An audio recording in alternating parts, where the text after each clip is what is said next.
Βυζαντινό κάστρο Κομοτηνή. Το κάστρο της Κομοτηνής, γνωστό και ως το Βυζαντινό τείχος Κομοτηνής, είναι ένα οχυρωματικό έργο της όψιμης αρχαιότητας που αποδόθηκε στον αυτοκράτορα Θεοδόσιο I 379-395 μετά Χριστόν. Η θέση του είχε μεγάλη στρατηγική σημασία, καθώς βρισκόταν σε διασταύρωση οδών και ήλεγχε το πέρασμα από την οροσειρά της Ροδόπης προς το Θρακικό πέλαγος. Πρόκειται για ένα τετράπλευρο οχυρό, χτισμένο στην Πεδιάδα και δίπλα σε ένα μικρό ποταμό με 2 αρχικά εισόδους και 16 πιθανόν πύργους.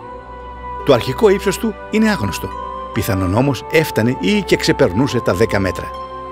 Με την πάροδο των αιώνων και την καταστροφή των γειτονικών οικισμών, χάρη στην προστασία που προσέφερε, έγινε πόλος έλξης για τους πληθυσμούς της περιοχής.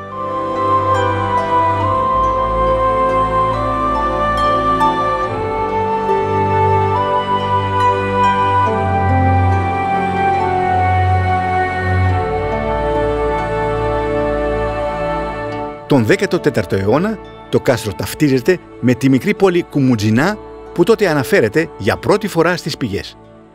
Το κάστρο σήμερα βρίσκεται στην καρδιά της Κομοτηνής και μέσα σε αυτό υπάρχουν ο Μητροπολιτικός Ναός της Κοιμήσεως της Θεοτόκου, ο οποίος χρονολογείται από το 1800, και η Εβραϊκή Συναγωγή, αλλά μετά την εξόντωση της εβραϊκής κοινότητας από τους Γερμανούς και Βούλγαρους κατακτητές, η συναγωγή ερειπώθηκε και το 1994 κατεδαφίστηκε.